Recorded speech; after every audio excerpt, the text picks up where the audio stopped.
Bienvenidas y bienvenidos a un episodio más de su podcast Datos Netos.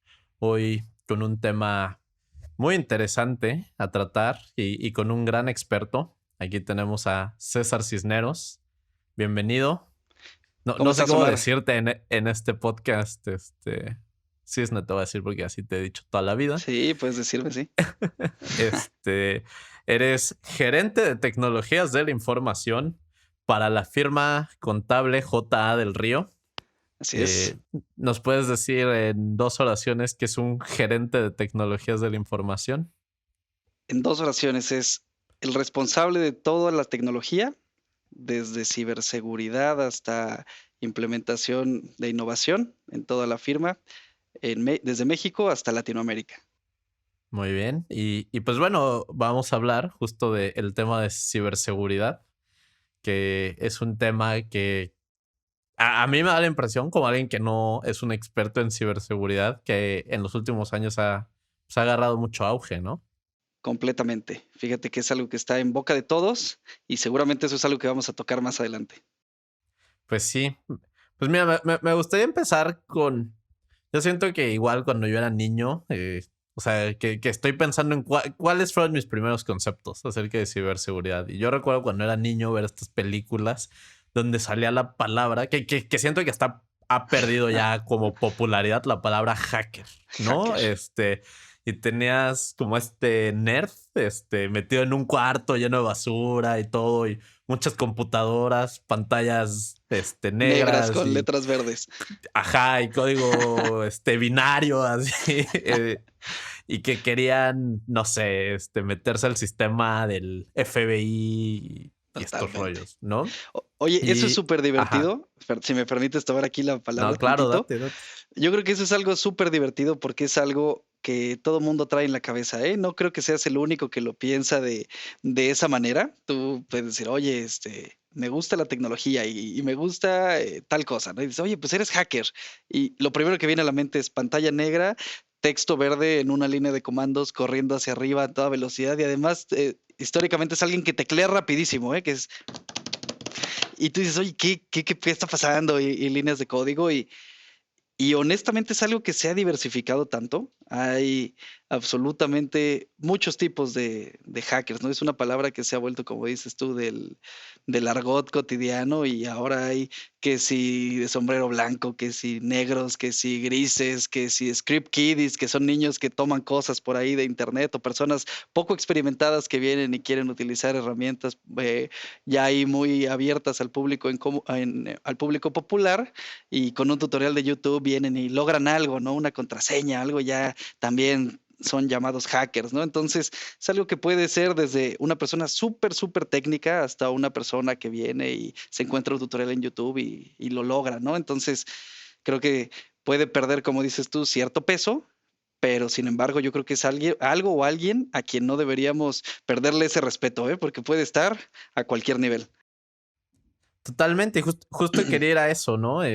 Así como a veces nuestra imagen de quién es un ladrón es esta imagen de el que te asalta en la calle y probablemente los robos más grandes suceden ni siquiera en la calle, ¿no? O sea, suceden entre personas altas ejecutivas que no cumplen nada del estereotipo y probablemente es donde se maneja más dinero y el robo a mano armada en realidad pues es un robo que maneja menos dinero. Me parece que en tema de ciberseguridad es lo mismo, ¿no? O sea, que probablemente hay estos hackers de diversión o lo que sea, pero que en realidad pueden tomar muchas distintas formas y puede ser que Claro, tengan un equipo de ingenieros con la más alta tecnología en una oficina preciosa, ¿no? claro, Haciendo ciberataques. totalmente. Entonces, ajá, me Fíjate gustaría que como que me cuentes de eso. Mira, fíjate que hace poquito estaba ya en la Ciudad de México y venía manejando, ¿no?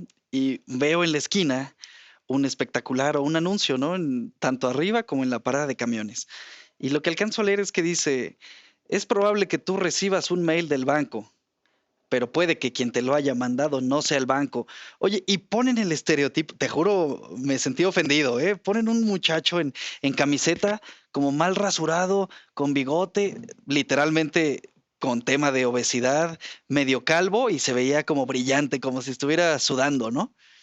Y entonces el mensaje que te decía es, siguen estereotipando como que el ladrón es alguien que se ve mal encarado y que el hacker es una persona gorda en su silla y la verdad es que eso es totalmente incorrecto. Yo creo que si podemos empezar a tocar un punto esta noche sería que es muy común que muy al estilo Dorian Gray, y bueno, no sé si de eso va la película, pero estoy pensando como en el príncipe encantador o en alguien así galán. Es muy común que tú puedas tener confianza en cierta persona que te encuentras por ahí en la calle o cierta persona que te encuentras en un evento, ¿no? Es muy común que te topes con quien te da una memoria USB y gracias por asistir al evento y te dan la memoria y tú no sabes dónde estuvo esa memoria USB antes, ¿no? Y a lo mejor te la puede dar una chica, un edecán en algún evento público, o te la puede dar alguien que está repartiendo folletos en algún momento, pero tú no sabes si tú eres la víctima especial a la que estaban esperando para darle esa memoria USB. Y que cuando llegues a tu equipo la metiste y ya pusiste en compromiso al abrir lo que tenía dentro o lo que sea, ¿no? Puede decirte, oye, trae una invitación especial para nuestro foro de XYZ. Ay, déjala abro. Y ya desde ahí estás comprometido, ¿no? Entonces, esto de decir que el hacker es el de las pantallas negras o que el hacker es el sujeto gordo en la computadora escondido, pues a ver, a veces yo creo que ya ni siquiera hace match, pero de alguna forma tenía que ponerle un rostro, ¿no? Un rostro al criminal. Entonces, bueno, yo a los que están escuchando el día de hoy este video les diría que de entrada no va por ahí, ¿no? Es decir, el ataque puede venir por cualquier lado. Y en algunas preguntas más adelante tocaremos el tema de la ingeniería social y eso creo que es súper crítico porque con sonrisas y abrazos y cosas bonitas pueden hacer caer a las personas que hasta el fondo, ¿no? Entonces, pues yo creo que no hay cara para esto, Omar. Totalmente. Y justo básicamente el juego de la ciberseguridad se puede simplificar en alguien queriendo atacar y personas que muchas veces ni siquiera saben que están siendo atacadas. Entonces, muchas veces, y la gran mayoría, espero, de la gente que esté leyendo esto, caemos en el segundo grupo. No somos los actores que intentan atacar, sino somos potenciales víctimas de estos ataques. Pero a veces creo que para justo prevenirnos, una manera es entender por qué quienes nos quieren atacar nos quieren atacar. Entonces me gustaría que platiquemos de... sé que hay distintos tipos de ciberataques, pero ¿qué es lo que buscan estas personas al cometer estos ciberataques? Porque no nada más se trata de este hacker que quiere hackear la CIA o el FBI, ¿no? Sino muchas veces la intención, pues es una intención mucho más simple y que se reduce a quiero ganar dinero de cierta forma eh, y voy a hacer dinero cometiendo un ciberataque. Entonces, quisiera que platiquemos qué tipos de ciberataques hay y qué buscan cada uno de ellos. Mira, yo en particular te diría que la gran mayoría de los ataques, como lo dices, buscan a lo mejor obtener dinero o una ganancia económica, ¿no? A partir del ataque. Yo creo que uno de los ataques más populares en el último par de años es el ransomware, que prácticamente como su nombre lo dice, es yo encripto tu información, evito que tú tengas acceso a ella, esparzo esto por tu red, todo se va bloqueando y eventualmente cuando quieres acceder o ingresar, ups, pues resulta que me vas a tener que pagar este ransom y entonces al momento de pagarme, pues yo te libero tus archivos, ¿no? O te doy una clave para que puedas ingresar a ellos. Para Tristemente, aclarar, ajá, perdón por interrumpirte, esto es un secuestro, digámoslo en términos en español, de tu un secuestro de información, información, ¿no? totalmente. O sea, es decir, alguien desafortunadamente, ahí te va, voy a partir esta respuesta en 3 puntos, ¿no? ¿Cuál es el objetivo del hacker? Obtener un beneficio económico. Tú como usuario final o un individuo en la calle podrías decir, oye, puedo no ser famoso, puedo no tener los millones, puedo no tener la información ultra relevante, pero oye, ¿qué crees? Trabajas en una empresa que para mí es valiosa. Y entonces tú eres la base de la pirámide o sea, de que para mí es importante y a lo mejor tú sé perfectamente que no vas a tener la capacitación ni el conocimiento de X, Y, Z ataques de seguridad y entonces te voy a dar la USB con la edecán. Entonces tú llegas, la abres y ¿qué sucede? Tú eres el punto desde donde empiezan los movimientos laterales para llegar a un beneficio. Entonces, ¿qué sucede? Ahí estás un tipo de amenazas de lo que mencionas, eh, son estas que se conocen como APT o amenazas persistentes avanzadas, Advanced Persistent Threats, ¿no? Entonces, ¿qué sucede? Durante un tiempo determinado, el hacker empieza a maquilarlo todo, se empieza a mover sigiloso, ya saltó de una computadora a otra computadora y eventualmente cuando determina que es el momento, ¡pum!, activamos este secuestro de información, ¿no? Y una vez que lo logra, ahora sí, oye, director de sistemas, oye, director de seguridad o CISO, por favor, pues págame el ransom, ¿no? Lo triste es que no en todos los casos les devuelven la información. En muchas situaciones tú lo pagas y, bueno, gracias por pagarme, no tienes nada de vuelta, ¿no? Yo creo que eso, después hablaremos de la mitigación, pero eso de entrada tendrías dos respuestas, ¿no? La primera es, ¿por qué yo siendo alguien en la base de la pirámide pudiera ser atacado? Es decir, porque tienes algo valioso. ¿Por qué yo, siendo un famoso o lo que sea, puedo ser atacado? Pues probablemente porque espero una retribución económica, si es que soy una empresa o una persona famosa. Y la tercera pudiera ser estos que se conocen como ataques de nación-estado, ¿no? ¿Cuál es el valor de que hoy me ataquen a mí? A lo mejor quiero, vamos a pensar más allá del hackeo aquí de mi cuenta de correo. ¿Qué sucede en el alto nivel, no? Y este alto nivel sería, pensemos en una ciberguerra, un nuevo campo, un nuevo espacio de lo que puede ser la guerra, la parte de cyber. Pues en este caso, si yo puedo comprometer una planta hidroeléctrica, puedo comprometer un sistema de agua potable, puedo comprometer uno de estos sistemas ciberfísicos que generalmente, y para que lo sepan nuestros escuchas, que se lleven algo, son controlados con una metodología o con una tecnología que se llama SCADA. Si yo comprometo algo como eso, pues puedo poner en mucho riesgo a un país, ¿no? Entonces, ¿qué tienes? No solamente puedes estar pensando en dinero, que era lo que te decía, la mayoría son por dinero, pero puede haber cuando hay una cierta intención a nivel nacional o internacional que estén buscando golpear tu infraestructura crítica, ¿no? En el país. Entonces, pues va más allá que simplemente un mail, ¿no? Y creo que por ahí pudiera ser el por qué la gente quiere atacar.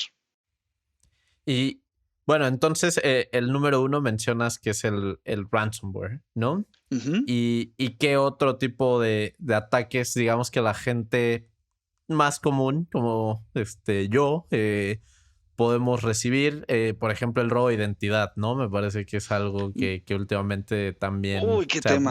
se ha vuelto un tema, pues, tristemente popular en cuanto a los ciberataques. Claro, claro, claro. Mira, el robo de identidad es algo, yo creo que todo al final, cuando es a ese nivel, como nivel personal o nivel empresarial, desemboca en tratar de conseguir dinero, ¿no? Entonces, si no estoy contemplando que descargues algo para encriptar tu información y secuestrártela, a lo mejor estoy tratando de hacer algo a tu nombre. Entonces empiezas a pensar en robo de identidad, ¿no? Y este robo de identidad se ha perfeccionado de una forma, eh, uf, que criminalmente alta, ¿no? Ahora hay técnicas de robo de identidad que involucran incluso inteligencia artificial. Yo creo que en el tema de robo de identidad, pues la base pudiera ser, oye, vamos a mandar un mail de phishing, que puede ser incluso una campaña que está dirigida a 100 personas, ni siquiera eres tú el específico, la voy a aventar a 100 a ver quién pica, y seguramente alguien puede caer y listo, ¿no? Oye, me diste una contraseña, me diste un Perdón usuario. que te interrumpa para aclarar Ujú, que es el phishing, es estos mails que te mandan así es. donde se hacen pasar por una empresa muy reconocida, no sé, te hablamos del banco, te hablamos de, no sé, de Uber, te De hablamos como de Telmex, una... ¿no? De Ajá. CFE o del SAT. Ahora es muy común que te manden del SAT con el tema de activa tu buzón tributario, ¿no? Y tú, ay, sí, déjale, doy todos mis datos fiscales, cargo mi firma y oye, entregaste tu identidad completamente, ¿no? Y tú bien sabes que cuando vas y te firmas al SAT, lo que te dicen es, oye, tu firma electrónica es completamente tu responsabilidad y lo que acabas de hacer es pues, entregarla a las manos de alguien que puede hacerse pasar completamente por ti ante una entidad gubernamental, ¿no? Entonces, sí, el robo de identidad, y tienes razón, mientras vaya explicando esto voy a tratar de explicar qué es cada cosa, pero sí, el phishing, que es este tipo de intentos de suplantación de identidad o intentos de enviar información apócrifa a nombre de alguien, pues pudiera ser uno. Hay un nivel superior a este que puede ser un spear phishing, que prácticamente, como el nombre lo dice, es un ataque muy dirigido a un pez en específico y entonces es, yo quiero que esta persona crea que yo soy tal persona. Entonces, ¿qué pudiera hacer? Oye, ya te analicé, yo ya sé quién es Omar Pardo y qué es lo que hace hoy en día. Entonces, deja envío un correo electrónico que tenga mucho sentido con sus actividades diarias. A lo mejor te investigo, hago una campaña de investigación con fuentes abiertas, ¿no? Para encontrar información tuya. Encuentro tu LinkedIn, encuentro tu Facebook. Tengo un poquito de noción de dónde estudiaste. Entonces digo, oye, el campus de tal universidad que está relacionado con tal, donde a lo mejor por ahí me encuentro un nombre de una profesora tuya en la universidad. Digo, oye, la profesora tal va a estar asociada y ¿qué va a hacer? Al final tú vas a decir, mira, qué interesante esto, luce mucho como a fuentes donde yo estoy enlazado o metido, y entonces, ¿qué sucede? Pues va a ser de mucho valor para ti y es más probable que tú caigas. ¿Qué sucede aquí? Que estuvo meramente dirigido hacia ti. Y como último, si quieres para cederte la palabra, es ¿qué sucede cuando ha avanzado esto y ha madurado?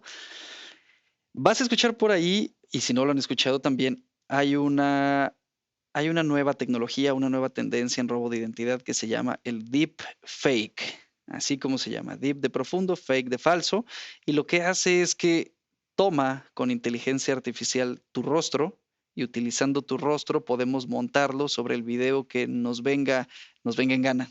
Entonces, ¿qué sucede? Que yo puedo tomar el rostro de X, Y, Z persona y hoy esto pasa, ¿no? Hay ciertas casas de bolsa o ciertos bancos o ciertas empresas financieras que lo que te dicen es, oye, tú quieres realizar tal movimiento, el mismo SAT, cuando tú quieres hacer un movimiento ahora en pandemia con ellos, te dicen, por favor graba un video. Y este video debes decir algo, no sé, llámale al infinito y más allá, o ábrete sésamo, alguna de estas frases, y después tu fecha o lo que sea, o abrir las manos o lo que quieras, y listo, ellos dicen, bueno, me acabas de dar una prueba de vida y esta prueba de vida pues me hace saber que tú eres tú y que tú estás haciendo esta transacción.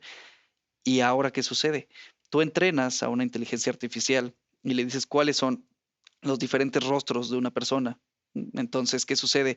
La inteligencia artificial determina cómo cambiar de un rostro a otro y cómo es que debería verse ese rostro diciendo alguna cosa. Entonces, ¿qué sucede? Ahora yo vengo y digo, hola, ¿cómo estás? Y entonces sabe cómo moví los labios y pone sobre mi rostro el rostro que le acabas de enseñar.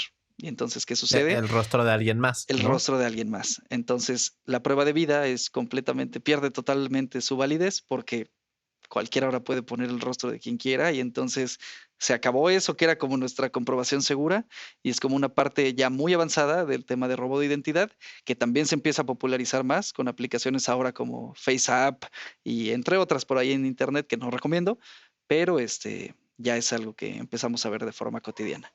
Y tal vez esa es una manera como simple, ¿no? Para que la gente lo entienda, así como funcionan los filtros de diversas redes sociales Tal o lo cual. que sea, y que te ponen la cara, no sé, de Del un unicornio. perrito, de un gatito, y entonces tú hablas y parece que eres un perro o el unicornio o Exactamente. lo que sea. O sea, es lo mismo, simplemente es ponerle la cara, no sé, digamos que quieren robar mi identidad, pues le ponen mi cara Tú eres mi a un filtro. video que alguien más, y tú lo grabas, ¿no? Y Totalmente. simplemente yo soy el filtro. Tal cual.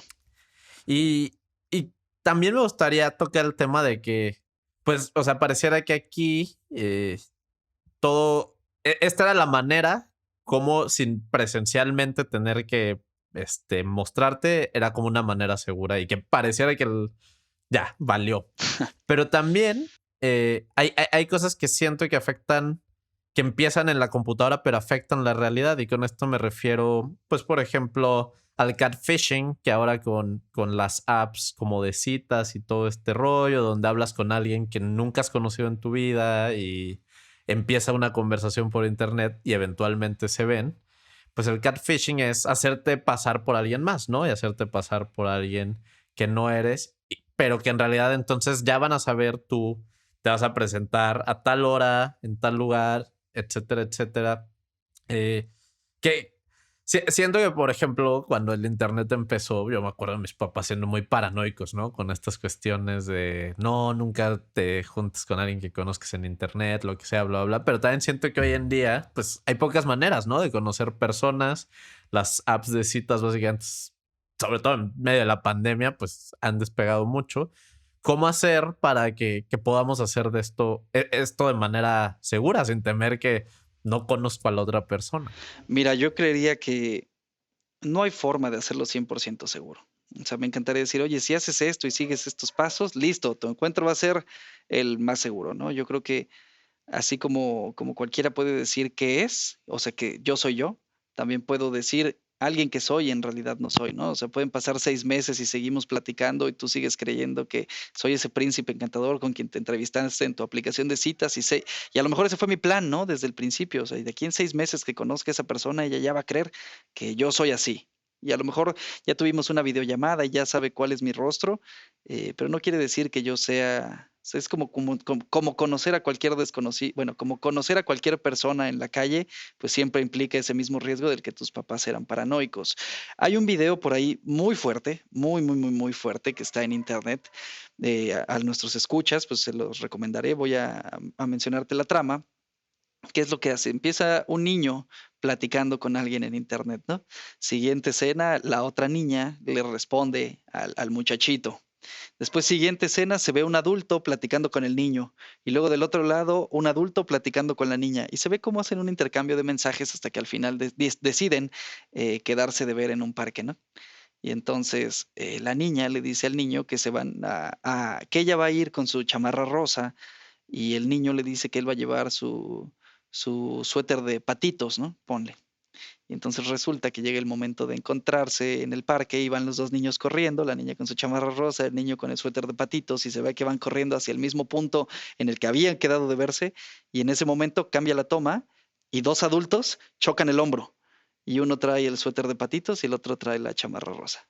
Entonces, ninguno de los dos fue en realidad nunca un niño, y los dos siempre fueron un adulto que estaba buscando tomar ventaja de alguien que no estaba preparado para ese tipo de temas en internet y que tomó cierta ventaja, ¿no? Entonces el mensaje es, este tipo de catfishing o este tipo de aplicaciones, Omegle, Tinder y X, Y, Z que puede existir por ahí, pues se ha prestado muchos para que pretendan ser personas o que se busquen ciertos contactos con tal de sacar un beneficio no sano, ¿no? Y entonces creo que eso es súper delicado y lo principal que tienes que tener en cuenta es que siempre es arriesgado, que siempre tienes que validar un poco más, ¿no? Yo creo que todo el mundo tenemos a la amiga que es súper buena en ser un stalker de Facebook y le das un nombre y encuentra la vida de todos. Yo creo que eso deberíamos aplicarlo un poco en la medida de lo posible, ver con quién te estás relacionando, quién se supone o dice que es, tratar de hacer algunas preguntas que te hagan notar que esa persona es quien dice, vuélveselas a preguntar en 3 meses y si la respuesta es la misma, pues probablemente te vaya dando cierto nivel de confianza y tú mismo, ¿no? Forja ese criterio. Yo creo que a nivel digital cualquiera puede pretender ser quien es, entonces yo creo que no hay mejor forma de protegerse en este tema que tener absoluto criterio para determinar si lo que vas a hacer es o no seguro, hacerlo en un lugar público, informar a tus seres queridos, activar la ubicación en tiempo real, todo este tipo de cosas son válidas, ¿no? Yo creo que hoy ya no entra en juego el tabú de decir, ay, voy a ver a alguien de Tinder, mejor no le cuento a nadie y me voy en secreto. Yo creo que eso no aplica. Yo creo que hoy con tantos temas tan abiertos y con tantas cosas que están pasando, lo último que podríamos decir es que creer que alguien nos va a juzgar por este tema, ¿no? Entonces, conviene ser abiertos, conviene decirlo y conviene presentarse al lugar con las medidas de seguridad necesarias y si no estás completamente seguro de lo que estás haciendo, entonces no vayas, por algo es, ¿no? Ese instinto siempre tiene algo de cierto. Totalmente. Oye, ¿y qué, qué opinas del bullying? Porque siento que también el mundo digital ha abierto mucho la puerta a eso, ¿no? O sea, el bullying siempre ha existido, pero al menos cuando tenías a alguien de frente, siento que sabías quién te estaba dirigiendo ese bullying, que era mucho más fácil que hubiera represalias contra esa persona, pero pues hoy en día alguien detrás de una pantalla no sabes dónde te puede empezar a atacar y digo, también hay diversas fases del bullying, ¿no? Puede ser que alguien me empiece a escribir en Twitter, te odio, lo que sea, lo ignoro y puedo seguir con mi Claro. vida, pero hay campañas a veces hasta orquestadas, ¿no? En contra de alguien. Totalmente. Sí, fíjate que ese es otro tema muy delicado y yo creo que el gran problema en la regulación de eso es que aplica exactamente igual que lo que te decía antes de nación-estado, ¿no? Yo creo que si la base más alta, o más bien, si la parte más alta o la punta de la pirámide es el tema internacional, abajo viene las reglas a nivel nacional y abajo las reglas a nivel organizacional, ¿no? Y esto puede ser desde una escuela hasta tu pyme, ¿no? Donde empiezas a arrancar. Entonces, vamos a pensar ahora en bullying, que significa que probablemente la organización sea una escuela. ¿Tiene la escuela reglas anti-bullying cibernético? Probablemente no, ¿no? Y si en tu país o desde donde nos escuches no están perfectamente definidas las reglas en las dos o en las capas superiores, pues quiere decir que como en las leyes naturales, ¿no? Pues te riges con el reglamento más cercano que tengas, ¿no? Y entonces, ¿qué sucede? Pues si la escuela no tiene políticas y no ha tomado las medidas necesarias para proteger a sus estudiantes de este bullying cibernético, pues entonces estamos en un problema, ¿no? Entonces, ¿qué pasa? Pues ahora hay reglas más estrictas, ¿no? Y específicamente para los problemas más delicados, enviar las fotografías de desnudos, todo este tema, pues ya empieza a ser más regulado. Por ahí habrás escuchado de la ley Olimpia y algunas otras en otros múltiples países pues, que tratan de prever que esto no suceda. Entonces, pues creo que desde ese lado la gente está amparado. Creo que habría que documentarse mucho más de cómo se pueden levantar denuncias en esta materia. Creo que siempre al final del día el camino es acercarte con tu órgano regulador de la policía y tratar de interponer una denuncia o a un movimiento legal que respalde con las pruebas necesarias que alguien está exhibiendo fotografías de ti, X, Y, Z, que también puede ser un nivel muy elevado de bullying. En la parte inferior, pues a lo mejor eh, yo creo que es más un tema de conciencia social. Yo creo que no vamos a frenar a los miles de millones de jóvenes que están por ahí en la calle haciendo, por calle me digo en el mundo, ¿no? Frenarlo de hacer stickers, frenarlos de hacer memes, frenarlos de hacer videos de alguien bailando porque se cayó.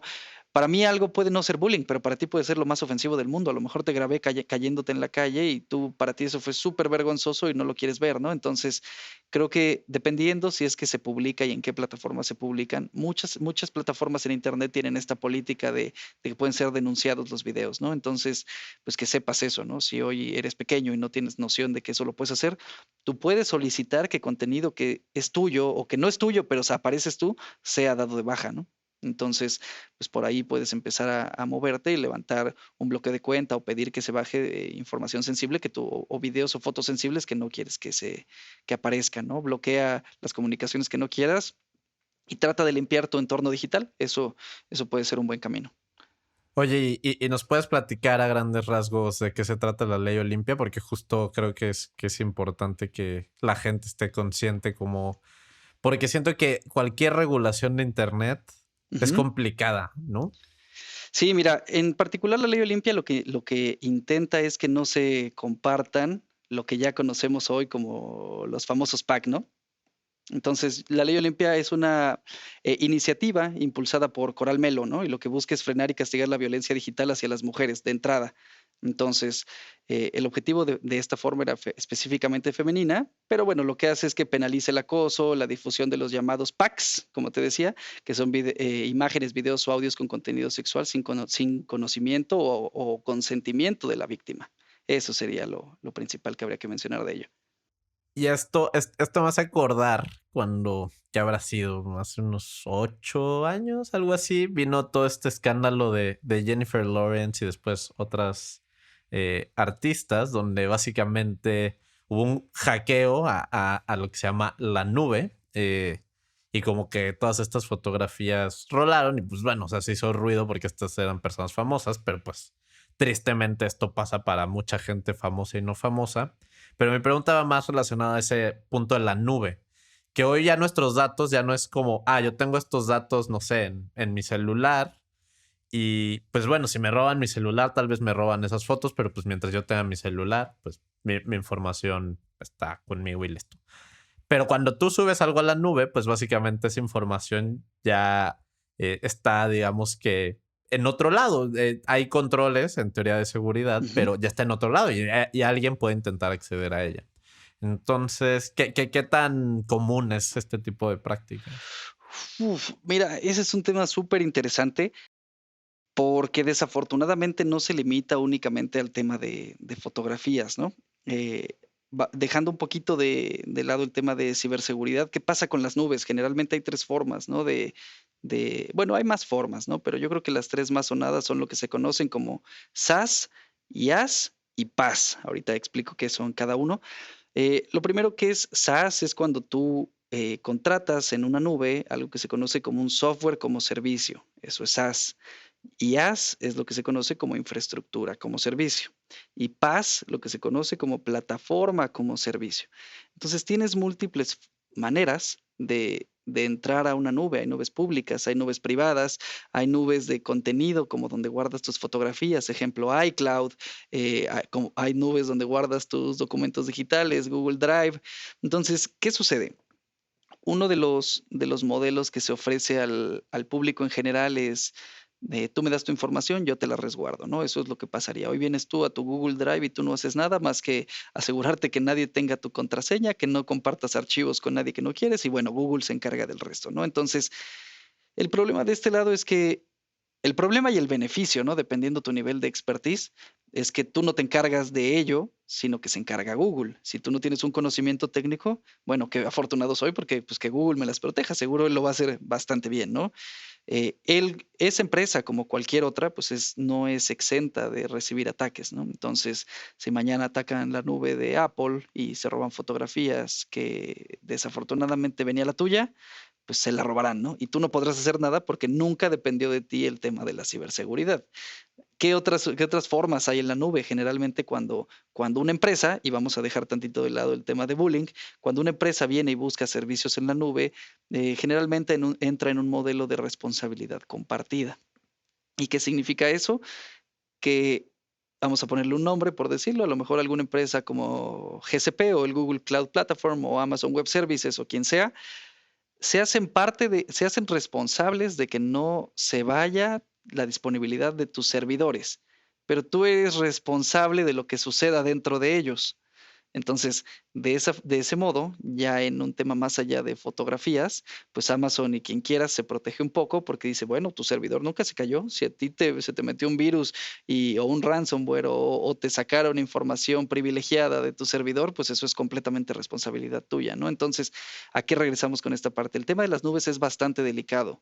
Hay por ahí una frase que te dice que la nube no existe, simplemente es la computadora de alguien más. Y eso es completamente cierto, ¿no? Entonces, es muy delicado y tendrás que montarte en el modelo que sea más apropiado para tu tipo de necesidades y tu tipo de conocimiento.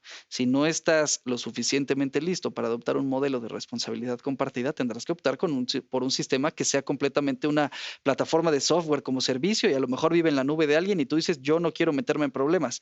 Pero si quieres tener más control de la información y crees que tienes el conocimiento técnico o el equipo para hacerlo, pues a lo mejor optarás por un sistema donde te renten la plataforma o la infraestructura como un servicio y tú te encargas de hacer y deshacer a voluntad, ¿no? Mucho depende de cómo quieras gestionar las diferentes opciones que te ofrece la nube y hacia dónde quieras lanzar y verlo más allá del tema de solo tu contenido multimedia, sino todo el entorno digital que quieres crear basado en una empresa o en una nube de una empresa grande, ¿no? Claro, y esto involucra, por ejemplo, pues las bases de datos, ¿no? Que tienen las empresas, que es más allá de las fotografías de una persona en lo particular, pues hay datos muy sensibles que las empresas necesitan para operar. No sé, pensemos en un banco, pensemos que pues tienen información con la que básicamente si alguien la roba, pues puede cometer un fraude, puede cometer estas cosas que mencionábamos al principio. Entonces, pues las empresas tienen esta gran necesidad de decir, tengo que proteger estos datos a toda costa.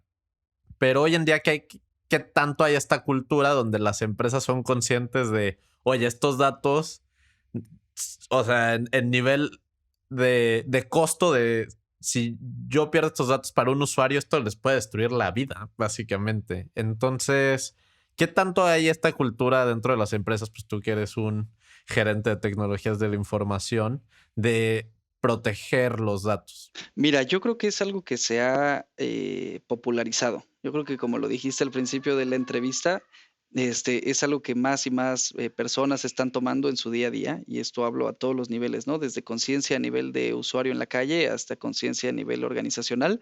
Creo que hay dos figuras que son clave a nivel empresa para esto, ¿no? Y es el CIO y el CISO.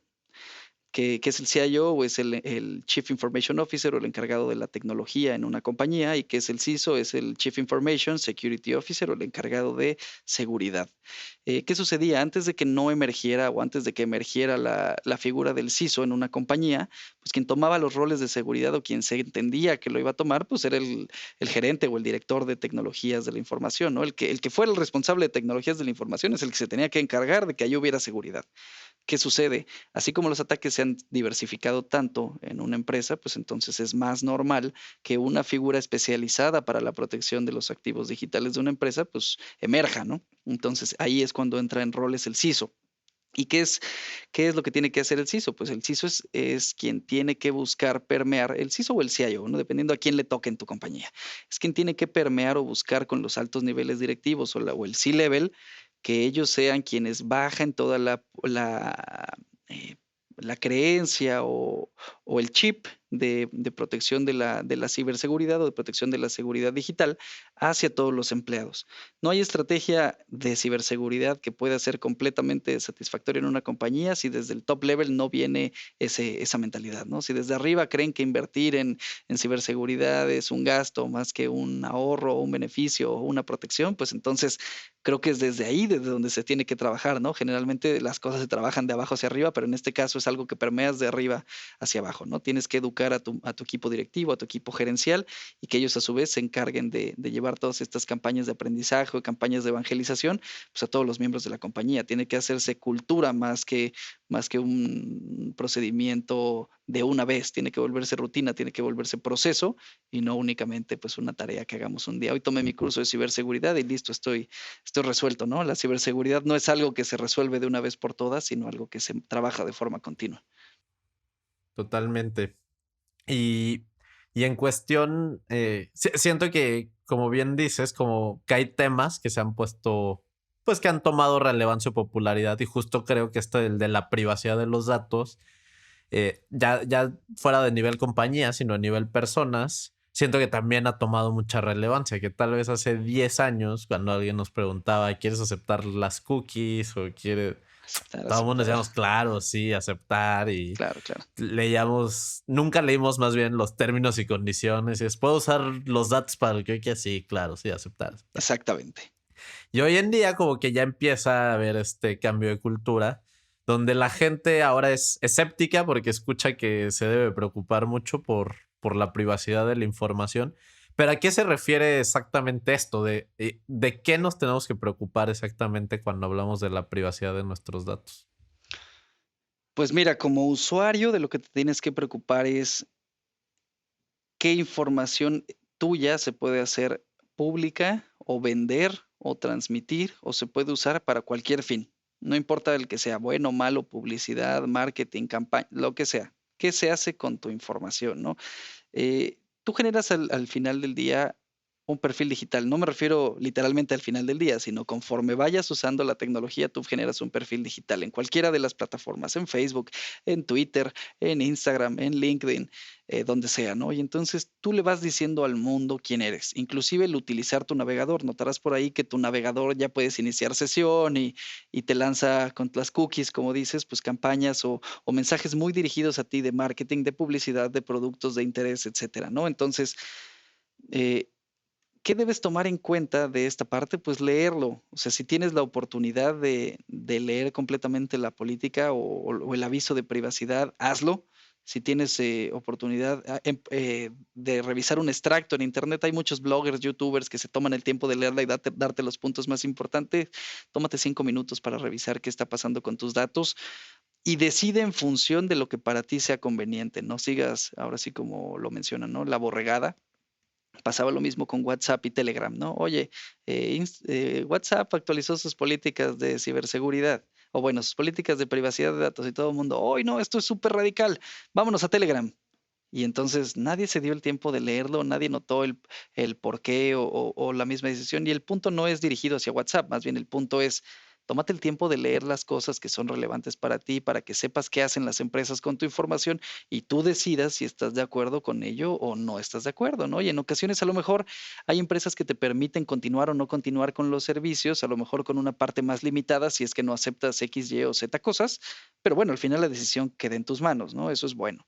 Hay empresas que te permiten revisar tu historial del contenido que guardan, tu navegación, tu ubicación, tu historial de búsqueda, tu historial de gustos, las cookies, etcétera, ¿no? Entonces, si quieres no almacenar esto, pues entonces utiliza un navegador de incógnito, lo tienen todos, seguramente siguen ahí aprendiendo algunas cosas, pero bueno, al menos así no tendrás cookies o eso en tu computadora, utiliza navegadores más seguros, ve a Mozilla, utiliza buscadores diferentes, ve a DuckDuckGo o ve a otros buscadores en Internet que tengan menos absorción de tu información personal o de tu perfil, ¿no? Y si eres empresa, entonces notifica qué es lo que haces con la información de las personas que te visitan, qué cookies absorbes o qué cookies entregas y qué datos tomas de las personas que están hoy navegando en tu sitio para generarles un perfil para lo que sea que tú vendas o ofrezcas.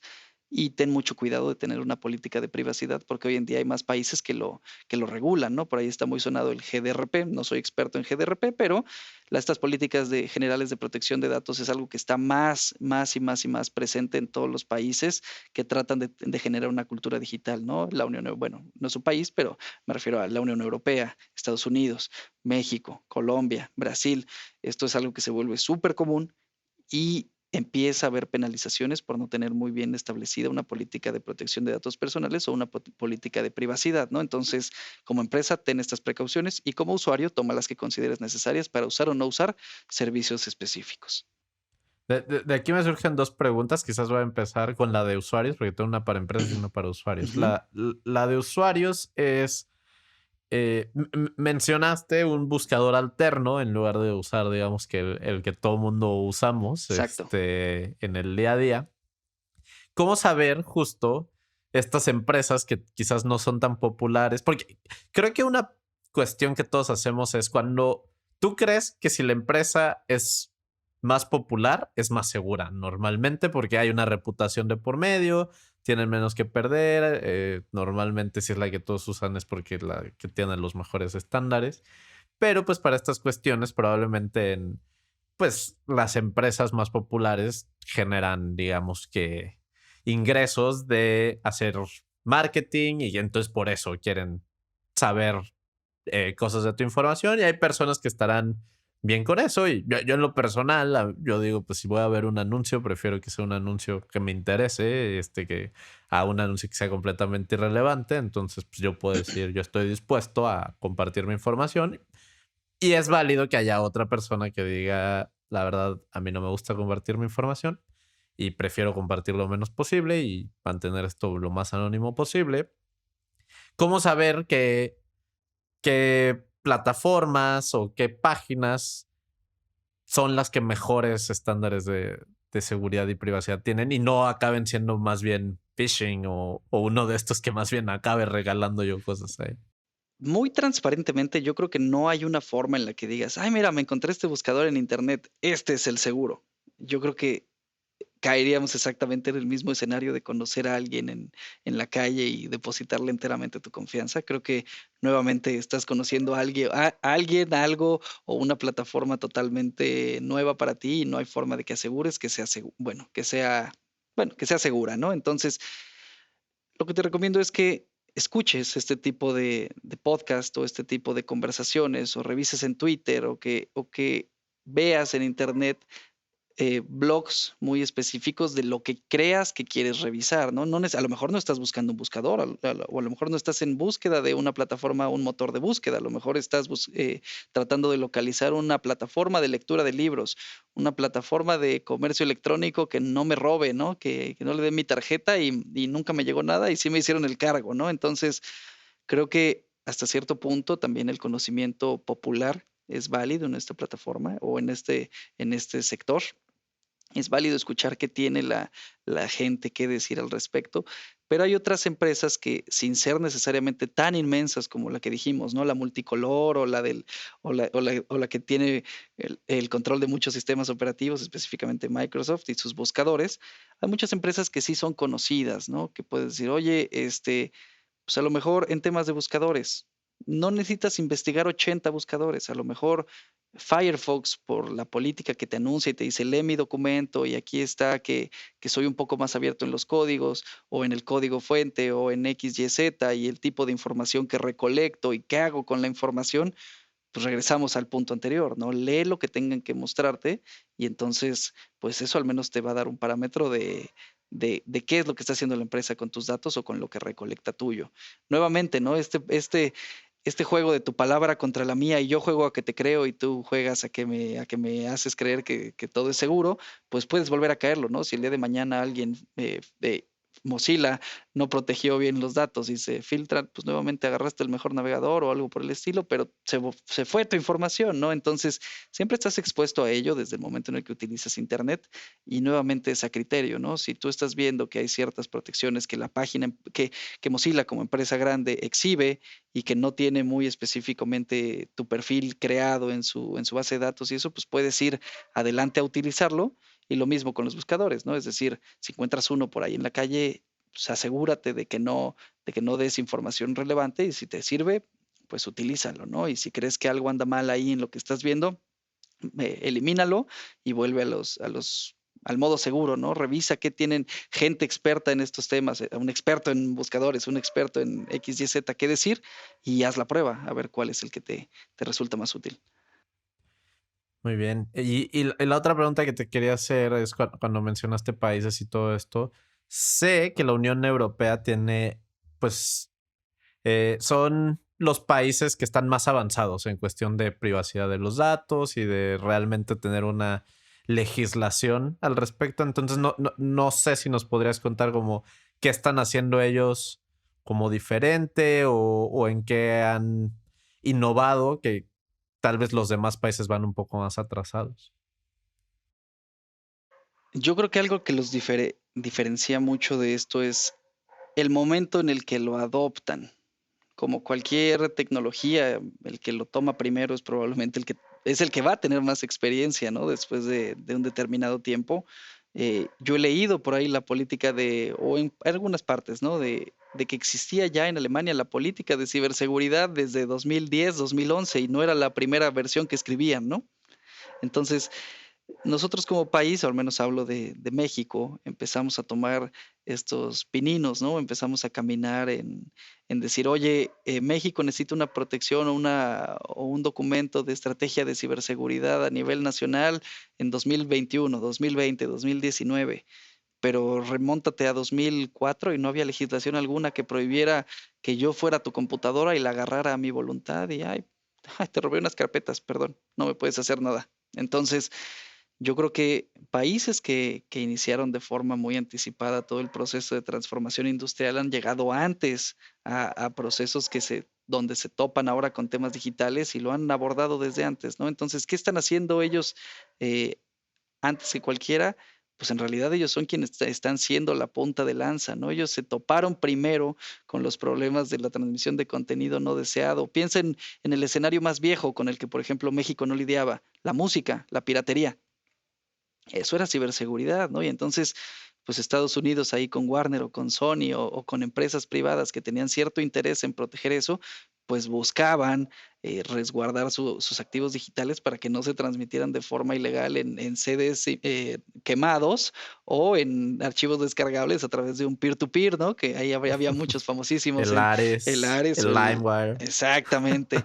Entonces, pues, ¿qué sucedía? Pues que ellos se toparon antes con eso, ¿no? Entonces ellos son quienes empezaron a establecer las reglas de acción que al final del día se vuelven marcos de referencia. Y esos marcos de referencia son los que otros países adoptan para empezar a basar sus propios reglamentos internos o nacionales de ciberseguridad, ¿no? Entonces, ¿qué los hace más importantes o más avanzados en materia de legislación y política? Pues que ellos en realidad son quienes abrieron la brecha y que tienen más años de experiencia de haber escrito su primera regla que ya vieron que no funcionó y ha tenido 46 reformas comparado contra alguna en un país que apenas inicia en este tema y tiene apenas 2 enmiendas, ¿no? Y apenas cambió y, oye, bueno, pues mejor no reinvento la rueda, mejor tomo de aquí y a partir de aquí avanzamos. Y una última cosa en ese punto que ellos hacen es que muchos de estos países son los que han sido iniciadores o quienes han creado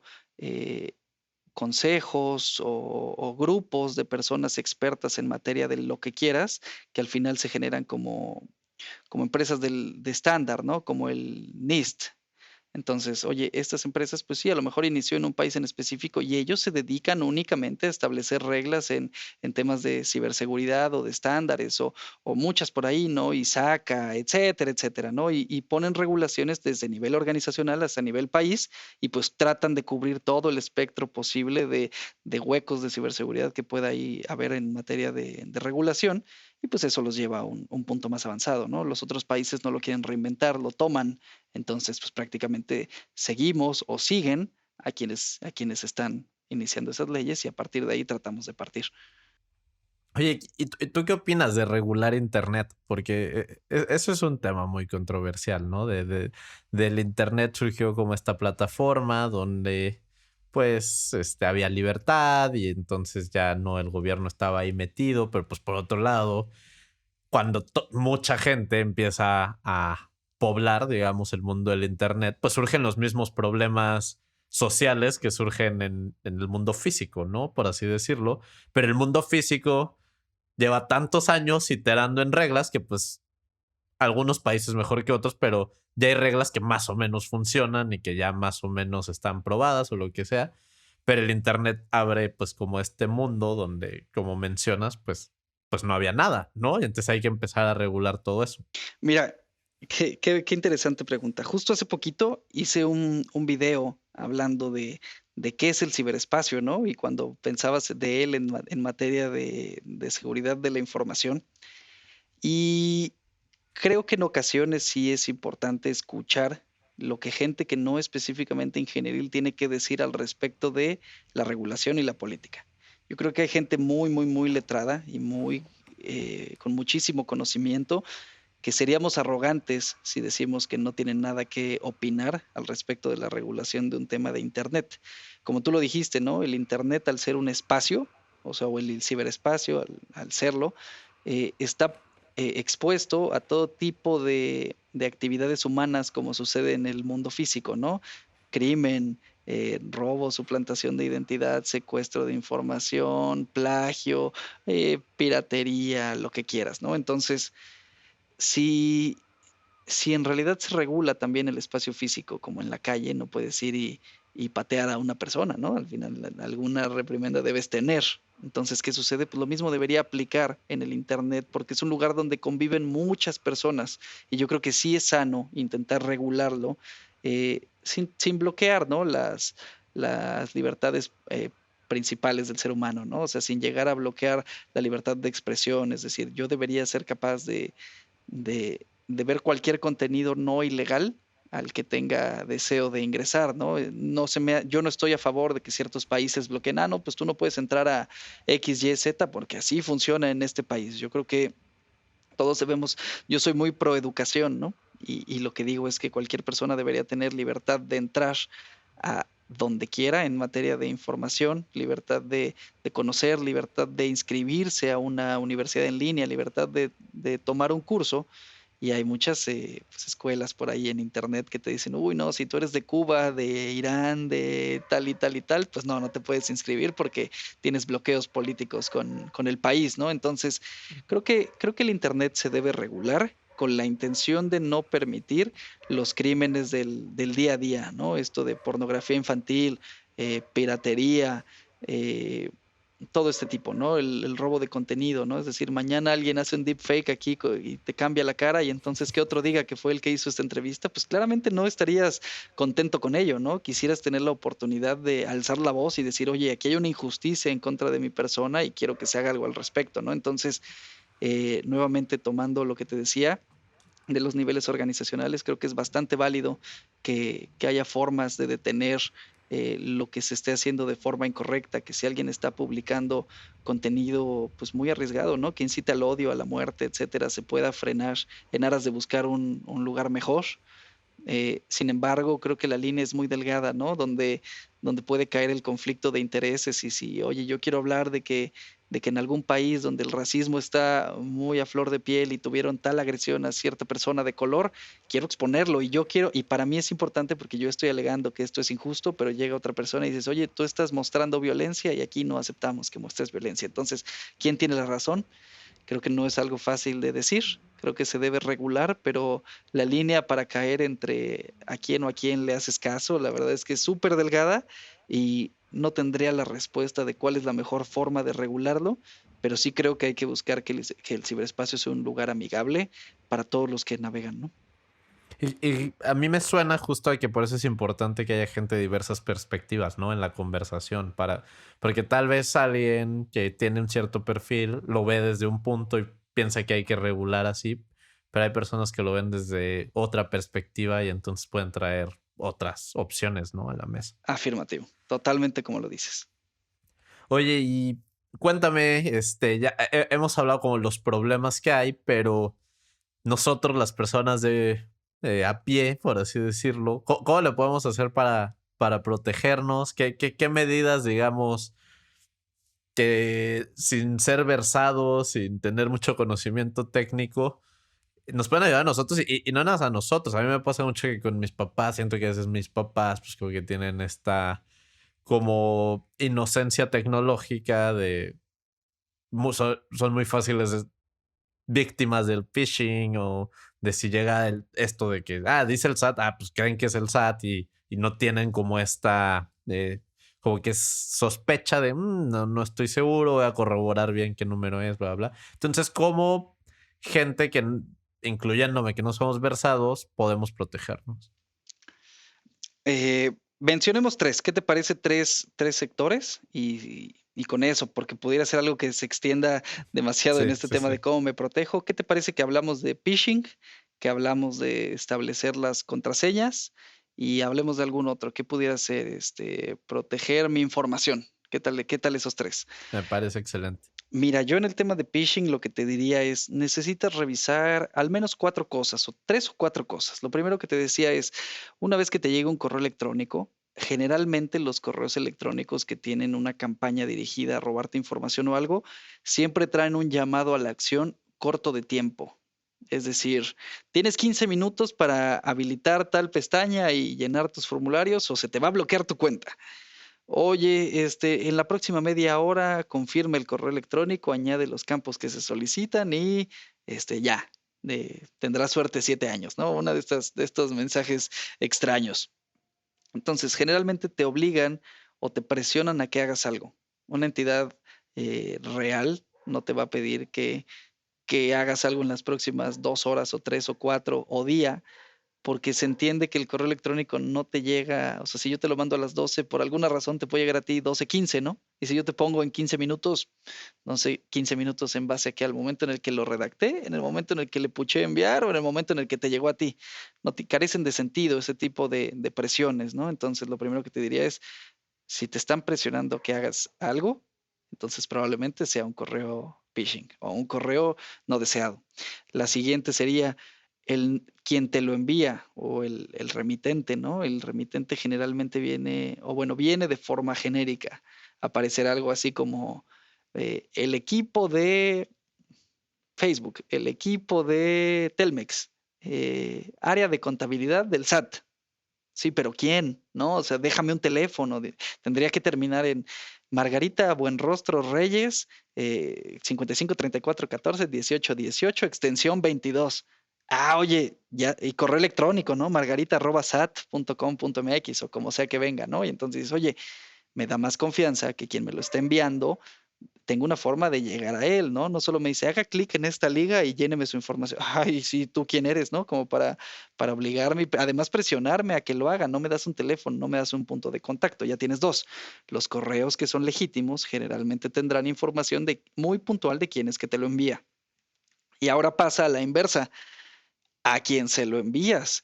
Un día que revisen ahí los correos, si es que ya tienen algunos en su bandeja, van a detectar que los correos de phishing generalmente vienen muy abiertos. Estimado usuario, estimado empleado, estimado socio, estimado algo.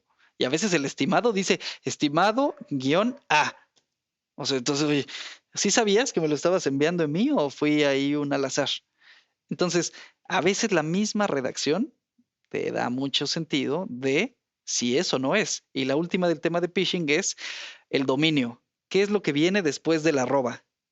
Entonces, tú ya sabes que el SAT generalmente es sat.gov.mx. Oye, Facebook es facebook.com, Google es google.com, Microsoft es microsoft.com. Entonces, si tú encuentras algo que dice security.m1 Microsoft, pues oye, M1 Microsoft, aunque se parece a Microsoft, pues no es Microsoft, ¿no? J4 del Río no es J del Río, es J4 del Río. Entonces, el dominio que viene después del arroba, si tiene algo que no sea exactamente idéntico a la página de internet, pues eso quiere decir que el destinatario es otra persona completamente diferente que se está tratando de hacer pasar por una entidad. En el tema 2 que hablábamos, que es, ¿cuál Las dijimos? contraseñas. Las contraseñas, muchas gracias. En el tema de las contraseñas se establece contraseñas seguras, mínimo 8 caracteres, al menos una mayúscula, al menos un número, al menos un carácter especial. Si tú pones solo números, pues tú eres matemático, ¿no? Es decir, pues entonces las diferentes posibilidades de números será pues 10, 10, 10, 10, 10 y de ahí las combinaciones hasta el número de caracteres que hayas puesto. Si tú pones letras, pues tienes que, ¿cuántas letras son en el abecedario? Creo que 26, ¿no? Entonces, 27 me parece. Por por ahí. ahí, por ahí. Entonces, pues el número o la posibilidad de combinaciones es todavía más. Y si pones caracteres especiales, aún más. Y ahora, si los combinas, pues obviamente el número de posibilidades como para que te hagan un ataque de fuerza bruta, que es probar todas las posibles opciones en un número determinado de caracteres, pues entonces es mucho mayor y es mucho menos propenso a que suceda. Entonces, contraseñas fuertes y contraseñas seguras y no las pongas en todos lados, ¿no? Es decir, a lo mejor yo la pongo hoy en el blog de Sutanito o en el blog Patito 1 y entonces ahí puse la misma contraseña que tengo en el banco. Y mañana le roban el usuario y contraseña a Blog Patito 1 y oye, ¿por qué no probamos esta contraseña en la cuenta del banco de Omar? Caray, mira, era la misma contraseña. Entonces, un sitio puede estar súper seguro de que tu información está bien protegida, pero si utilizas la misma cada vez que utilizas la misma contraseña en diferentes sitios web, le resta seguridad. ¿Cuánta? Pues una por cada sitio web. O sea, lo vas dividiendo por cada sitio Sí. web que Con, pongas. con que un sitio web sea muy fácil de vulnerar, ahí te la roban Te y lo vulneró usan en todo, todos los sitios seguros, ¿no? totalmente. Y es muy común que quien la use en dos, la use en cuatro. Entonces, evítalo. Oye, ¿y qué opinas de las apps como para administrar contraseñas? Son sanas, ¿eh? Son sanas. Pienso que son buenas. Ahí sí le delegaría, por ejemplo, algunas más a empresas grandes, ¿no? Es decir, usualmente ya almacenas tus contraseñas en tu navegador, ya almacenas cierto contenido en los sistemas que tienes, ¿no? Entonces, si tu teléfono te ofrece un sistema de guardado de contraseña con una única, pues entonces tú ya no tienes que preocuparte por aprenderte todas, ¿no? Tú ya solo te sabes una y dejas que esta aplicación gestione la seguridad. Ahí entonces no. Tal vez las puedo describir un poco. Estas apps lo que hacen es, Ujú, tú tienes una app donde tienes una contraseña y esa sí te la tienes que aprender. Pero exacto. ya que pones esa contraseña, te dice, sitio tal, esta es la contraseña. Sitio tal, esta es la contraseña. Y a Así veces es. esa contraseña es una contraseña súper aleatoria, que es no tiene nada que ver un significado emocional para ti, ni nada, letras, números, Ujú, aleatoriamente.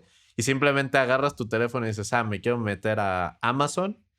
Veo, la contraseña de Amazon es 723 J minúscula 732. Ya. así Entonces es. ya nada, la copias y la pegas. Entonces la única contraseña que te tienes que aprender es la que abre esa app, ¿no? Así es. Y ya y esa aplicación generalmente encripta la información que tú le guardas y si alguien te roba la memoria o el disco duro o lo que sea, está más protegida, ¿no? Entonces, creo que esas aplicaciones son buenas, sí las recomiendo, y hay algunas que incluso ya ni siquiera te enseñan a ti mismo la contraseña. Tú ya le abres el sitio web y te dice, oye, ¿quieres que yo escriba la contraseña por ti? Sí. Bueno, hay varios tipos de contraseñas, ¿no? Lo que tengo, lo que soy y lo que sé. Entonces, cuando tú te aprendes un password es lo que sé. Cuando tú tienes una tarjeta como para entrar a tu oficina o lo que quieras, es lo que tengo. Y cuando tú tienes un biométrico como tu huella digital, el iris o tu voz, es lo que soy. Entonces, ¿qué sucede? La aplicación te puede decir, oye, yo te escribo la contraseña, que es lo que sé, que en realidad no lo sabes porque fue muy aleatorio, pero tú dame lo que soy. Entonces, sí, está bien, pon mi contraseña de Amazon y yo te pongo mi biométrico. Entonces, ¿qué pasó? Incrementaste el nivel de seguridad en contraseñas y eso pues es bastante, bastante sano. Y de esa parte también te recomendaría, Omar, que utilicen el factor de doble autenticación. Es decir, yo inicio sesión en Facebook, pero me llega un correo o una notificación a mi teléfono y eso significa que yo desde aquí le aprieto que sí acepto y entonces ya jugaste entre lo que sé y lo que tengo, ¿no? Yo tengo un teléfono que se asume que solo yo lo tengo y entonces, bueno, el riesgo de que alguien me haya robado el teléfono, tenga acceso a mi teléfono y además se sepa mi contraseña de lo que sea y le pueda dar aquí entrar, entrar y entrar y entrar, pues baja es mucho de probabilidad. La seguridad de la información es muy probabilística, ¿no? Entonces, pues mientras la reduzcamos lo más cercana a cero, eso sería lo ideal. ¿Tú crees que estas ya son preguntas como más filosóficas? ¿Los ataques cibernéticos son un problema social? Los ataques cibernéticos. ¿Tú cómo definirías un problema social? Pues un problema que afecta a la comunidad en su conjunto. Sí lo creo. Si esa es la definición, y creo que sí estoy de acuerdo contigo, sí es un problema social, como cualquier tipo de crimen que haya en la calle, ¿no? Yo creo que desde robarte una paleta, hay miles de formas de justificarlo. Habrá quien te diga, oye, es que tenía hambre, ¿no? Y quería, bueno, sí, sí, podrás poner la justificación que quieras, pero un crimen es un crimen, ¿no? Robar es robar, atacar es atacar, blackmailear es blackmailear o chantajear es chantajear. Entonces, yo creo que cualquier cosa que ponga en riesgo, ofenda o haga algo para lastimar a cualquier tercero es un problema social y creo que debe mitigarse lo más que sea posible, porque no creo que se pueda eliminar, pero creo que deben tomarse medidas para tratar de que estas cosas se regulen y eventualmente pues la gente irá tomando pues una mejor conciencia, ¿no? Y una mejor postura sobre esto. Oye, por cierto, hace rato que íbamos a hablar de tres eh, Ah, claro. como técnicas para evitar ciberataques. Faltó la Mencionamos información. la parte de contraseñas, del phishing y faltó la información. Faltó la información. Bueno, en el tema de información, lo que te diría es, hay diversos aplicaciones también a nivel de tu computadora que encriptan tu disco duro. Entonces, si algún día te roban la laptop y alguien viene y le quita el disco duro y lo pone en su computadora y te trata de leer tus archivos, es muy probablemente que cuando lo hagan no lo puedan cumplir o completar porque tu información venía encriptada, ¿no? Ahí habrá que darse un clavadito en internet y ver cuál es el sistema que funciona mejor para ti para encriptar tu información y esa es una, ¿no? Para decir que es encriptar, básicamente es palabras mundanas en español, lo traduce a un sistema como súper complejo donde necesitas una llave, ¿no? Es como que lo metes en un cajón y si no te sabes la combinación para abrir el cajón es muy difícil que la atines y solo el otro dispositivo tiene esa llave. Tal cual, exactamente. Pudieras inclusive decirlo como enmascarar, ¿no? Oye, Ujú. tú me escribiste una carta de amistad. Ah, querido Mar, quiero decirte que eres mi mejor amigo. Ah, muy bien. Y en ese momento yo enmascaro, encripto o protejo este dato y tú vienes y me lo robas o alguien más viene y me lo roba y dice, oye, ¿qué le dijo Alice a Bob? Y lo abre y dice, ay, no entiendo nada. Pues ha de ser un idioma. Se me ocurre un ejemplo rápido donde imagínate que yo te escribo una carta y solo la primera letra es la que quiero decir, luego pongo dos aleatorias y luego la tercera otra vez es la letra que te quiero decir, luego pongo dos aleatorias y la tercera. Entonces, si a alguien le llega la carta, solo va a haber letras aleatorias y nada tiene sentido. Pues yo te digo, oye, solo lee una de cada tres letras. Para ti es súper fácil leerlo, pero porque yo ya te dije que la llave, digamos, es una de cada tres letras es lo que yo te quiero decir y lo demás solo es ruido. Así es, totalmente, ¿no? De esa forma, pues, si alguien te roba el mensaje a la mitad del camino, en inglés eso se conoce como un eavesdropper, es decir, quien esté a la mitad del cable o un hombre en medio y te escucha el mensaje, no tiene sentido para él, porque solamente dos interlocutores son quienes pueden estarse compartiendo la información en base a este secreto que es el que te permite entender o descifrar el mensaje que está llegando, ¿no? Entonces, regresando al punto anterior, si puedes encriptar la información de tu disco duro, hazlo. Si puedes tener información confidencial solo en lugares muy particulares donde tú sepas, es más seguro que tenerla esparcida en mi mi contraseña del SAT en Dropbox, mi contraseña de tal en Google Drive, mi contraseña de tal en OneDrive, entonces eso es más peligroso, ¿no? Tienes más posibles vectores de ataque. Yo creo que lo ideal es concéntralo en un punto donde tú tengas control, resguarda sobre la plataforma que quieras, encripta si te es posible. A nivel organizacional, si tienes bases de datos, encripta las bases de datos o al menos encripta los campos de la base de datos, pensando en una base de datos relacional. No iremos tan técnicos, una base de datos. Si vas a encriptar, encripta las contraseñas, ¿no? Que si alguien viene mañana y te roba tus bases de datos, pues que suceda este mismo ejemplo que esté en las cartas. Oye, tengo el correo electrónico de Omar Cisneros. Oye, a ver cuál es su contraseña. Ay, pues no me hace sentido porque no, pues aquí aparecen 80 caracteres o 80 letras y no, yo sé que la contraseña es de 8. Entonces, pues bueno, ¿no? Ya al final la enmascaraste y aunque te roben la información, pues al menos los datos muy confidenciales o muy críticos, pues estarán protegidos, ¿no? Todo depende de en qué nivel estés parado. Si eres una organización, toma este tipo de medidas para proteger los datos de tus clientes y si eres un cliente o un usuario, toma medidas para proteger tu propia información. Oye, y hacia el futuro, ¿qué retos ves que va a enfrentar la ciberseguridad y qué soluciones? Porque algo que se me hace muy interesante de la ciberseguridad es básicamente tú hoy puedes pensar, voy a pensar en la mente del ladrón y voy a pensar de qué forma, si yo fuera él o ella, me atacaría para estar preparado. Y entonces, cuando esas personas lo quieran intentar, yo ya me anticipé y ya puse una protección. Pero hay muchos escenarios que probablemente a ti no se te han ocurrido. Y simplemente si a la otra persona se le ocurre primero, pues al final ahí sigue siendo vulnerable, ¿no? Entonces es el juego como del gato y el ratón, donde Siempre. ya que te atacaron, aprendes como, híjole, aquí estamos vulnerables, entonces hay que buscar una manera de defendernos aquí, de ponerle un parche o lo que sea, pero entonces los ciberatacadores, o no sé cuál sea el mejor Ajá. nombre, ya pensaron como una nueva técnica. Mira, yo te diría que ese juego del gato y el ratón, como lo mencionas, va a seguir existiendo. Creo que eso es como el fundamento de todo el problema de la ciberseguridad, ¿no? Yo me cuido y tú decides que me quieres atacar más fuerte, entonces me cuido más fuerte y entonces me atacas con más robustez. Yo creo que algo que va a ser totalmente un game changer o que va a ser un cambio de paradigma en el tema de la ciberseguridad es la aparición del cómputo cuántico. Y eso es totalmente un punto de quiebre para el tema de la ciberseguridad. No soy experto en cómputo cuántico, sin embargo, lo que sí sé es que hoy en día lo que sucede con las computadoras es que tú tienes un estado y es prendido o apagado, es uno o es cero, es verdadero o es falso, ¿no? Y entonces, conforme vas uniendo más de estos llamados bits, o sea, unos y ceros, pues puedes tomar ciertas decisiones o hacer ciertas acciones, ¿no? Es la forma más transparente y menos técnica de decirlo, ¿no? ¿Qué significa esto? Que tú tienes una determinada cantidad de posibilidades. Ahorita voy a hacerlo muy rápido, ¿no? Tú tienes una determinada cantidad de posibilidades. Si tienes 4 unos y ceros o 8 unos y ceros, pues entonces puede que tengas o todo en cero o todo en uno o las diferentes mezclas entre unos y ceros de esto. Con el cómputo cuántico puedes tener todos los estados al mismo tiempo.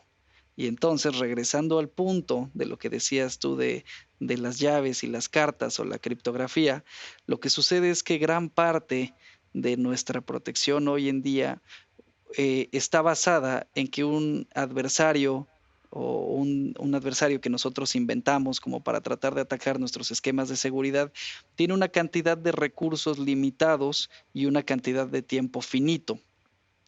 Mencionaba hace un ratito que hay ataques que son de fuerza bruta. ¿Qué significa un ataque de fuerza bruta? Que todas las posibles opciones las voy a probar para tratar de encontrar tu contraseña hasta que una sea la correcta. Claro, eso significa entonces que todos los posibles esquemas de encriptación son seguros, digo inseguros, y que yo puedo hacer ataque de fuerza bruta en lo que a mí me dé la gana y eventualmente le voy a atinar a la que era tu contraseña porque entre una de esas tantas posibilidades ahí está. Entonces, ¿en dónde yace la robustez de nuestros posibles esquemas de seguridad o de encriptación? En que tú no encuentres en un tiempo razonable esa posible combinación que es mi contraseña de la computadora. Porque si ya te tardas 150 años o 200 años en descubrirla, pues entonces no vas a estar vivo para poder utilizarla. O un X número de intentos, ¿no? Por eso tal vez la gente se pregunta como, oye, ¿por qué hay a las 3 veces que puse mal mi contraseña, ya se me bloqueó el teléfono y me dijeron, no, tienes que ahora esperar un minuto. Así Te ponen es. esas barreras justo para que los ataques de fuerza bruta se minimicen, ¿no? Totalmente, nuestra barrera más fuerte es el tiempo. O sea, el tiempo es en lo que se basa absolutamente todo.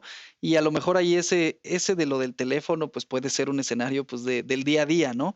Pero si yo tengo un clúster gigante de computadoras a mi disposición listas para que cada una pruebe por segundo una contraseña, es más probable que yo alcance esa contraseña, aunque tú me pongas esta barrera del minuto. Entonces, verdaderamente tenemos, y eso sí no fue una exageración, sí tenemos que llegar a barreras de protección que sean superiores a los 100, 150, 200, 300 años para que considerando esta posible cantidad de procesamiento que tú puedas tener, no logres encontrar la contraseña del equipo, ¿no? Entonces, ¿qué sucede nuevamente cuando llegue el cómputo cuántico? Pues como ya no estás atado a que o estás en un estado en específico, sino en todos los estados al mismo tiempo o todas las posibles opciones al mismo tiempo, entonces, pues la probabilidad de que tú llegues a este ataque de fuerza bruta se reduce de una manera radical. Si lo que para nosotros hoy en nuestras computadoras del día a día podía tardarse 150 años en descifrar, en una computadora cuántica con 3 o 4 o 5 o 6 qubits entrelazados o entangled se le llama, pues lo puedes descubrir en 1 hora, 2 horas. Eso significa que todos nuestros sistemas bancarios, todos nuestros sistemas de protección de celulares, nuestros sistemas de encriptación en las máquinas y organizacionales, tus esquemas de seguridad con los que te comunicas hoy en día entre páginas de Internet son totalmente inseguros, no sirven de nada. Lo que sea que tú hayas decidido con una computadora cuántica se te descifra. Entonces eso ya pone a jugar otros esquemas de protección que van con otras áreas y ya no simplemente es la gente de TI, ahora juegan matemáticos, físicos y todos para tratar de encontrar formas de que ahora, aún con cómputo cuántico, podamos tener seguridad. Entonces, pensando a futuro, y no es algo que estoy diciendo a 100 años, ya es algo que se empieza a sentir, ya empresas, grandes compañías de semiconductores o microchips empiezan a hacer procesadores cuánticos, entonces es algo que yo no creo que pase mucho tiempo para que lo empecemos a ver en el día a día y la seguridad en esa materia va a hacer que todo el juego cambie y va a ser muy interesante ver qué va a suceder en el futuro en eso. En resumen, se tendrá que redefinir la manera en la que pensamos los sistemas de protección. Desde cero, desde la fórmula matemática que nos cuidaba, hoy hay que volverla a pensar. Oye, y también una cosa que me da la atención es esta famosa frase del Internet de las cosas, y creo que para mí es famosa por aquel debate donde Purificación Carpintero la sacó a la luz. Que básicamente, pues, para responderle a Claudia Sheinbaum, lo que ella no respondió en ese debate, el Internet de las cosas, pues es ponerle Internet a todos los dispositivos que nos rodean, ¿no? O sea, un ejemplo muy burdo es Alexa, que ahora ya no tú manualmente prendes la luz, sino tu foco está conectado a Internet, entonces tú le Claro. dices, oye, Alexa, apaga la luz, o prende la luz, y ya el foco se prende, se apaga, gracias a esta conexión de Internet. El mundo se está moviendo hacia allá, ¿no? En el que más y más los dispositivos que afectan el mundo físico están conectados a Internet, pero entonces el riesgo de un ciberataque, pues, o sea, más bien las consecuencias de un ciberataque pueden crecer muchísimo. Yo pienso en el día que tengamos estos coches que se manejen solos. Si tú hackeas ese coche, básicamente puedes matar a alguien porque ya tú tomas el control de ese coche y O secuestrarlo, ¿no? exacto, o puedes secuestrar a alguien. Entonces, ¿qué opinas de eso? Mira, a mí me gusta mucho el mundo del Internet de las cosas. Yo creo que soy muy fan de todos los dispositivos conectados en la casa y yo creo que todo el mundo quiere su pequeña pizca de fancy, ¿no? Todo el mundo quiere tener algo en automático. ¿Por qué? Porque Y de también el ser sentir humano, el futuro, ¿no? claro, el ser humano busca ese estatus, el ser humano quiere invitar a alguien a su casa y decir, oye Alexa, pon las luces románticas y que se ponga como velitas y eso, ¿no? Entonces, como en todo, ¿no? Un tema de oferta-demanda, pues obviamente el nivel de competencia se incrementa y no hablo por los precios. Bueno, los precios también entran aquí en juego, pero el punto es, más proveedores y más vendedores y más manufactureros hacen este tipo de productos Y entonces, ¿qué sucede? Que más al momento de que entran al mercado más productos de este tipo, pues estos competidores buscan ganar esta participación de mercado. ¿Y cómo lo hacen? Muchas veces bajando precios. ¿Pero a costa de qué bajas precios? A costa de los niveles de seguridad. Entonces, dependiendo la delicadeza de lo que haga el producto de IoT en tu casa, entonces es el tipo de costo que deberías invertirle para asegurar la seguridad. ¿A qué voy con esto nuevamente? Si voy a comprar un fusible que nada más, o bueno, un switch que nada más va a prender la lámpara de la sala, bueno, puedo comprar un chip baratillo y listo, ¿no? Que tampoco lo recomiendo, pero bueno, ahora está bien, compro un chip baratillo. Pero si voy a poner una cámara que quiero monitorear a distancia para ver a mis hijos, porque la voy a poner frente a la cuna, oye, no compres la de 300 pesos, ¿no? Que seguramente la hicieron ya para sacarla al mercado y vámonos, si no tiene parches de seguridad, no tiene actualizaciones, no baja nuevo firmware cada determinado tiempo, sino que ahí está, te la vendieron barata y la compraste y listo, tienes tu app aquí para ver el monitor del bebé, pero ¿a costa de qué? A costa de tu seguridad. Entonces, lo que te diría es, muchas de estas soluciones de IoT son baratas porque no han cumplido con los procesos de seguridad necesarios para proteger al usuario. Y nosotros, con la intención de ser cada vez más modernos, más fancies o tener esta pizca de tecnología dentro de la casa, pues nos aceptamos al momento de comprarlo aceptas el riesgo, ¿no? Entonces aceptamos el riesgo de correr con este tipo de productos y eso puede ser peor dependiendo nuevamente el tipo de información que tú tengas. Por ahí, y sin alargarme mucho, ha habido ataques a casinos en Estados Unidos que se han perpetuado a través de hackear el termómetro de la pecera, de la pecera principal del casino. Entonces, la pecera principal del casino se regulaba por Wi-Fi, alguien hackeó la pecera porque no tenía seguridad y de ahí se metió al sistema del casino. Entonces, mm, ¿vale la pena invertirle a sistemas más seguros? No lo sé. Esa es tu decisión, persona que nos estás escuchando o estimado auditorio, ¿no? Pues ya nos estamos acercando al final y este podcast se llama Datos Netos, entonces normalmente me gusta preguntarle un dato a las personas que vienen de invitadas. Y pues bueno, creo que el tema de ciberseguridad pues da para muchísimo tipo de datos, pero entonces me gustaría preguntarte si tienes algún dato que quisieras compartir con nuestro auditorio.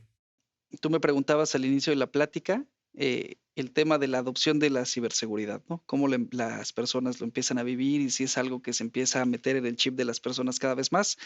La respuesta sería que sí y que a partir del año 2019-2020, el director de sistemas o el CIO ha mantenido entre su prioridad número uno el tema de la ciberseguridad en la compañía. Siento que antes tenía estrategias más de innovación tecnológica, ahora ciberseguridad se ha puesto en el top of the mind de todas las personas y creo que eso es un dato bien importante de compartir porque eso habla de cómo las empresas adoptan esta materia, ¿no?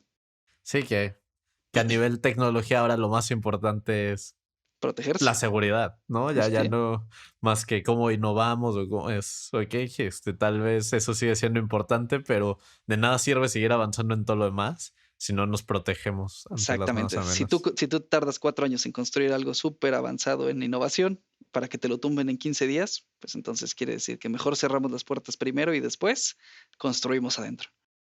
Totalmente. Yo también traigo uno y el dato que yo encontré, y esto me lleva a otro tema que es con el que me gustaría cerrar, porque creo que es un buen tema para cerrar, que el 80% de los ciberataques empiezan con un fallo humano. Entonces, no este estereotipo de el obeso que te roba la información, no es cierto, ¿no? O sea, el 80% de los ciberataques empiezan con que alguien dio cierta información, que de ahí ya alguien se aprovechó y desencadenó lo demás, pero siempre hay alguien, un humano, que dio información de más, que la regó en algo, ¿no? Entonces, esto es lo que se denomina ingeniería social y es el tema con el que me gustaría que termináramos este podcast, que nos cuentes qué es la ingeniería social.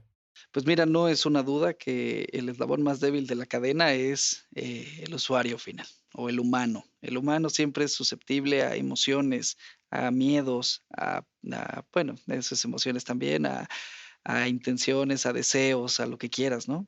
Tú ofrécele algo al ser humano por su ambición, por su preocupación, por su status quo, por su estatus de dinero, lo que necesites, y es probable que si le atinas al correcto, detones algo dentro de él que llame o no llame la atención a lo que estás tratando de pescar, ¿no? Entonces, sí, yo creo que una buena campaña de evangelización o hacerlo de forma continua en tu empresa, o si tú escucha, pues estás pensando ahorita, ya estás interesado en el tema de la ciberseguridad desde el momento en el que escuchas este podcast, pues entonces el mensaje sería, edúcate un poco al respecto. No lo digo de forma, el edúcate puede sonar agresivo, ¿no? Pero no es así, es más bien, trata de buscar información al respecto, determina qué cosas son arriesgadas para poner en riesgo los datos de tu compañía o tus datos personales, y busca contenido como este. Sigue escuchando información al respecto de ciberseguridad, dónde están los riesgos, qué es lo que hacen los atacantes.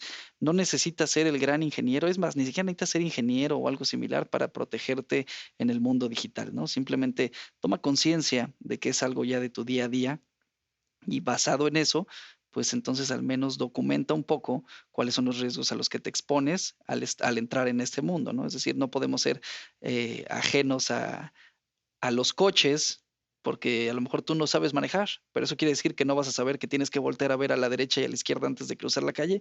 Pues no, tienes que saberlo porque eso te expone a un riesgo, porque hoy el mundo así lo determina, porque hay coches al salir de tu casa, ¿no? Entonces, el mensaje concretamente es: sigue capacitándote y sigue conociendo los riesgos que existen en el día a día, y no caigas tan fácilmente en el tema emocional. Es muy probablemente que quien te quiera atacar lo haga tratando de moverte alguna fibra, ya sea la que sea, y tú debes ser lo suficientemente frío y analítico para determinar si es por ahí el camino o no es. Claro. O sea, dices que no tienes que ser ingeniero o ingeniera para aprender a defenderte. Tampoco necesitas ser ingeniero o ingeniera para ser una potencial víctima, ¿no? Exactamente. Hay veces que tú puedes ser una persona dentro de una empresa que no tiene digamos que, rol técnico, pero aún así tienes un cierto acceso que a alguien le puede servir. Entonces, siempre, sin importar tu rol, hay que tratar de tener cuidado. Totalmente. Algo con lo que quieras terminar, mi querido Cisne, esta charla. Yo creo que ya no sería algo de seguridad. Yo creo que aplaudirte a ti el hecho de que tengas la iniciativa de generar estas cápsulas. Yo te decía que soy muy afecto a tratar de compartir conocimiento, y creo que hay muy poco contenido de utilidad en nuestro idioma. Generalmente en español hay pocas cosas que se hagan para nuestro público, y creo que este tipo de cápsulas o de sesiones, pues fomentan mucho el aprendizaje, ¿no? Cualquier persona que tenga una hora de su día, que esté acostado en la cama antes de dormir, puede ponerlo y puede llevarse a la cama algo, pues algo enriquecedor para su persona. Este tipo de momentos, pues son útiles para poder traer gente de diferentes mundos, o que tiene diferentes perspectivas en lo que sea que hables. Y creo que te aplaudiría el hecho de que lo hagas, y te invitaría a que lo sigas haciendo durante mucho tiempo más. No, gracias a ti por aceptar mi invitación. Yo creo que hoy yo y quien sea que escuche esto estamos aprendiendo mucho de este tema. Tener a alguien con el conocimiento y credenciales que tú tienes, que además, pues, a pesar de que somos, quiero creer, todavía jóvenes, pues has creado una carrera, pues muy impresionante. No nos centramos mucho en tu carrera. Yo creo que eso daría para una otra plática por sí misma. Pero pues aprecio mucho que te hayas tomado el tiempo para venir a hablar de este tema. Yo creo que este contenido es valioso, pero pues el mérito es de la gente que acepta mi invitación y se viene a sentar aquí. Entonces, pues muchas gracias por aceptar la invitación y pues por esta plática. Encantado. Muchísimas gracias. Bueno, pues yo creo que con esto cerramos. Muchas gracias a todas y todos por haber llegado hasta aquí. Creo que estuvo muy interesante. Y pues bueno, nos vemos en el siguiente capítulo. Y pues un saludo. Gracias.